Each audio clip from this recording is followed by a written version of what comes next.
Continuing our review of classical mechanics, I now want to look at a system of particles as opposed to a single particle. In any given system of particles, we can consider these particles as being numbered and distinguishable with using an index I, J, or K, which is equal to 1, 2, 3, and all of the integers up to n for n particles. Then we would write the various Newton's second law of motion as the time derivative of the momentum of the particle I as the sum over J of the force of the jth particle onto the ith particle, plus another force which we might call the external force on particle I that comes from particles that are external to the system of n particles that we're studying. Fj onto I is, of course, the force that particle J exerts on particle I. All other forces are outside of that system, are Fi external, and are assumed to be summed up in that term. Then we can write, if the masses are constant, we can bring that derivative and put it in the form, the second derivative of the sum of the mass by summing over all of these equations here. Sum of the mass times the positions of the particles is equal to the sum over all the external forces plus the sum over I and J of F of J onto I. But for every force Fi onto J and Fj onto I, one of those is the negative of the other according to Newton's third law. It's important to realize also it need not be along the lines of the centers, but simply that the force that I exerts onto J is the negative of the force that J exerts onto I. Consequently, all of these forces within a system sum to zero. We can then define a concept by looking at this equation called the center of mass, where m, the entire mass of the system, times the center of mass vector r is by definition the sum over I of mi Ri vector. That is a weighted sum of all of these vectors Ri weighted with the masses, with a mass proportional to each one. We have defined here the total mass of the system as the sum over I of all of the masses. We can then write the same equation right here, since we have the second derivative of this, and since the masses are unchanged, we can bring that mass out of the system and write this as mass times the second derivative of the center of mass, and that will then be equal, since all the internal forces vanish, as the sum over I of the external forces, or the total external force that's on the system as a whole. Thus, the center of mass R of a system behaves as though it had the total mass of the system. And we can write mass times acceleration, where acceleration is the second derivative of the center of mass with respect to time, is equal to the external force of the system, as obeying Newton's law responding to the total external force. We can go further than that and more accurately write the total momentum of the system is the sum over I of the mass on the ith particle times the velocity of the ith particle, which is really the time derivative of the vector position of the ith particle. Then we can see that P is by definition m times dr dt. By simply dividing by m and multiplying by m right here, we get the time derivative of the center of mass R. Now, these equations are much more important than they seem to appear. What they basically say is that we can deal, and this is incredibly important, we can deal with an entire system, either in this form or in this form here, as though we have an external force acting upon an entire system, which gives us Newton's second law, and that equation will hold, and we do not have to know what the internal forces of the system are. Now, the reason that that's important is it allows us to pursue the philosophy that we can look at an entire system and represent the position of that system or object, solid body or fluid or whatever it may be, as though the entire system is represented by a point at a vector to the center of mass, that the velocity of the entire system is the velocity of that point at the center of mass, and the momentum of the system is the mass of the entire system times the velocity of that center of mass. And we do not have to understand every possible every particle that is a constituent of that system. The incredible importance of that is it means that we don't have to understand chemistry, we don't have to understand nuclear physics, we don't have to solve the Dirac equation in order to look at a piece of matter, a speck of dust, or a baseball, and look at its equations of motion. We only have to look at the external forces that apply and the motion of the center of mass. You would say, of course this turns out this way, but these equations do not hold so simply when we go to a system that is represented in relativity. In fact, these exact same equations are not obtainable in a situation under the theory of relativity. The reason for that is we have multiple times, and so we have to be extremely careful as to what time is used in order to with respect to which we're going to take the derivative for the system. So it's critically important that we not take these equations for granted and we understand how they lie at the foundation of our ability to take a complex system and treat it as a single system.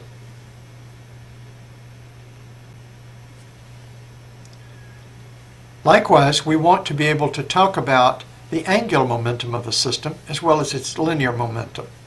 And in this case, what we do is we define the angular momentum of a system L as being the sum over I of Ri cross Pi, which is the angular momentum of the ith particle with respect to the origin that we have chosen for the system. Now, with that definition of the total angular momentum, we can write the time derivative of the angular momentum L, and that should be a vector,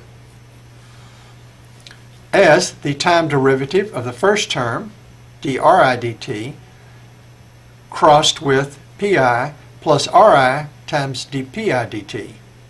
Well, dpi dt is obviously the force of the jth particle on the ith particle summed over j. That gives us the total force on the ith particle by Newton's law. So we have Ri cross that force. For the first term, we have the time derivative of Ri with respect to time, and that term is given by 0, since the dri dt is the velocity, and the velocity is proportional to the momenta.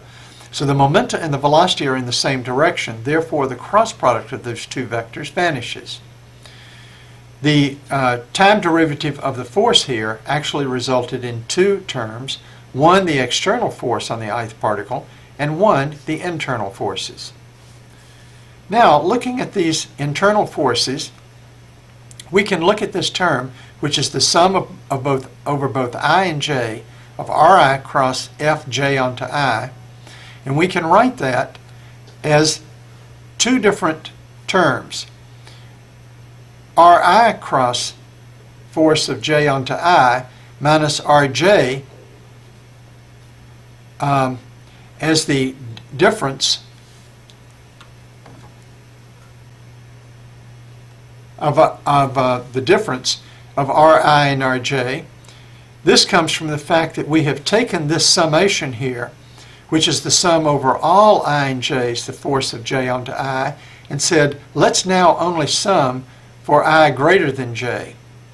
And all the terms where j was greater than I, we represent that as the negative of that same force times R sub j. And we can see that this term right here is a vector that goes from the particle I to the particle j, and it's crossed with the force of j onto I. That is, it's the force along the line of the centers.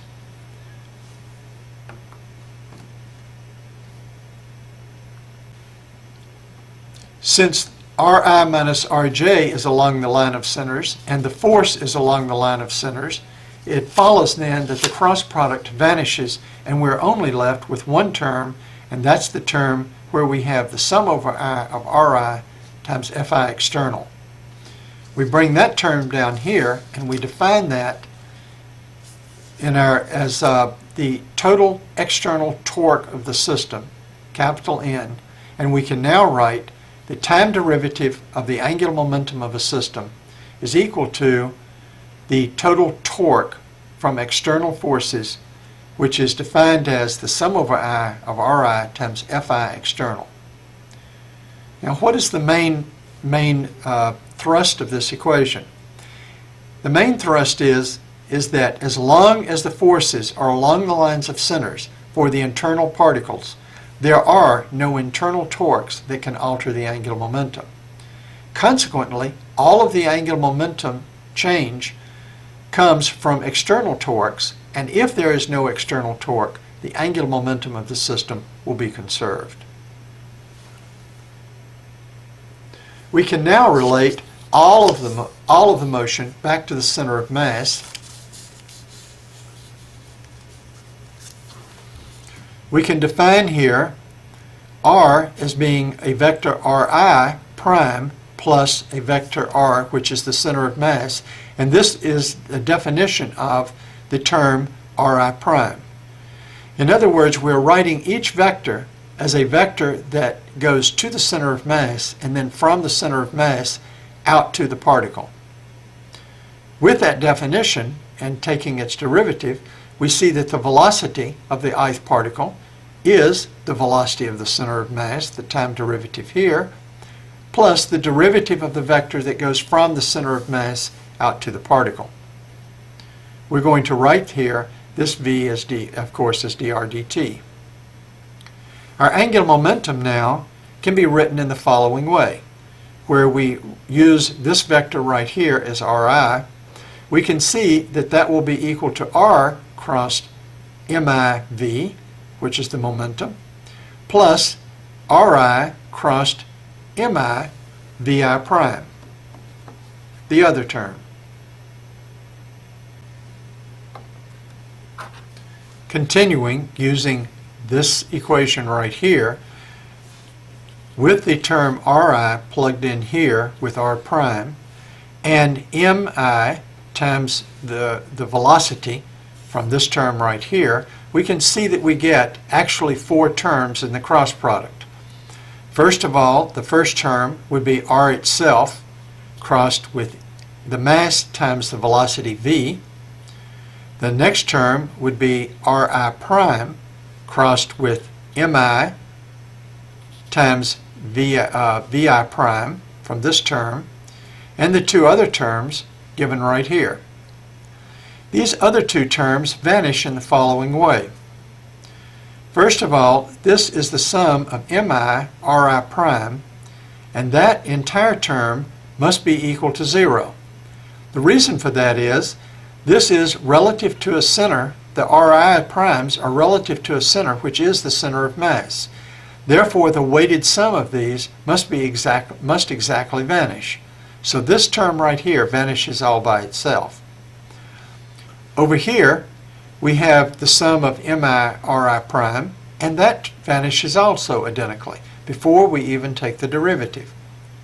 Consequently, we're left with two types of terms for the angular momentum. The first term here, which is R times the sum of over I of mi, which is the entire mass of the system times the velocity of the center of mass, plus the other term, which is the sum over I of Ri prime crossed with mi vi prime, which is the momenta of the ith particle relative to the center of mass. This is an extremely important equation for the following reason. This first term, R cross mv, or R cross p, can be considered as an orbital part of the angular momentum. This is how the center of mass and the entire mass is moving relative to a particular origin. One will notice that if you take a coordinate system which either sits at the center of mass, in which case r vanishes, or which moves with the center of mass, and therefore the velocity of the center of mass vanishes, that this term will vanish. So it is possible always to remove the orbital part of this angular momentum. The orbital part of the angular momentum can be transformed away by choosing a different frame of reference. This other term cannot be transformed away and is unchanged because it is taken with respect both to a position at the center of mass, which can't be transformed or changed, and a momenta with respect to that center of mass. This is what we might call a spin part. If we imagine a spinning object, like a spinning baseball, this spinning part of the angular momentum is what we would capture exactly in this term here. And that part of the term of the total angular momentum is unchanged by changing to any position or moving coordinate system. Whereas the angular momentum of that baseball about some other origin with some other velocity can in fact be changed a lot by choosing different velocity frames or different positional frames, and therefore the orbital part is very dependent upon the coordinate system. This will come back again when we discuss the Lorentz group. And when we discuss the Lorentz group, we will find that representations can be broken into two parts, one which is an intrinsic spin and one which is an orbital part. Again, I emphasize that we're doing this review not just to practice with notation, but also to establish a foundation that we'll be using with Lie algebras and Lie groups later on.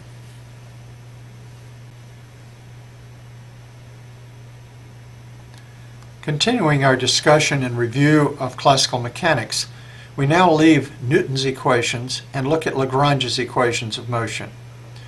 Lagrange's equations are very important for the following two arenas. First of all, we can use generalized coordinates to describe mechanical systems. And secondly, we can use Lagrange's equations with generalized coordinates to better deal with systems that have constraints. We define a set of generalized coordinates in the following way. Our generalized coordinates are called QI, and these coordinates QI are defined so that the position to the ith vector is a function of the QI and the t, where the n different QIs are independent variables and where the transformation is invertible. That is, the transformation from the r's to the q's is non-singular. Then the velocity, vi, is defined as the partial of ri with respect to q, partial of q with respect to t. That is the time derivative of the ri's. The partial of ri with respect to t is given by the sum over j of the partial of ri with respect to qj, partial of qj with respect to t, which is represented here as q dot, plus the partial derivative of ri with respect to t. It follows that any change, which we indicate here as that is infinitesimal, any change in the ri is the partial of ri with respect to the qi times an infinitesimal change in the qi's. Now this is actually summed over all the j's right here for each of the ri's. It follows then that an infinitesimal amount of work, sum over fi delta ri, that's, remember, this would be the work because it's the force times the infinitesimal change in distance, and this is the force associated with this coordinate ri, is the sum over I and j of fi partial of ri with respect to qj delta qj. We can then collect all of this term here with a sum over I as one term called qj delta qj, and this is now defined as the generalized force.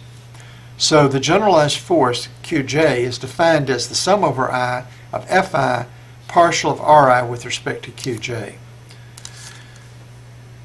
Treating the Qi and the Qi dots as two n independent variables. Now think about that. We have n different values for the I and n different values for the velocities, Qi, and we're now going to treat both the positions and the velocities as independent variables. One can show that with the Lagrangian, L, which is defined as the kinetic energy minus the potential energy, that the time derivative, the total time derivative of the partial of L with respect to Qi dot minus the partial of L with respect to Qj is equal to 0. And that this equation is equivalent to Newton's equations when we have a situation where all the forces in the Newton's equations are given as the negative of the gradients of scalar potentials. That is, when they're conservative systems. In particular, with Lagrange's equations, we define the generalized momenta to be pi, which is by definition the partial of L with respect to Qi dot. We notice that that is this term right here.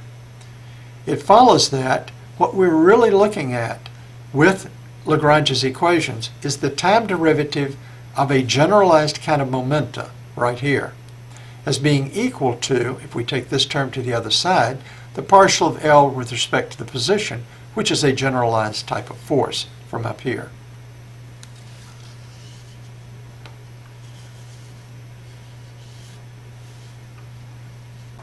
We're here assuming that there are no velocity-dependent potentials.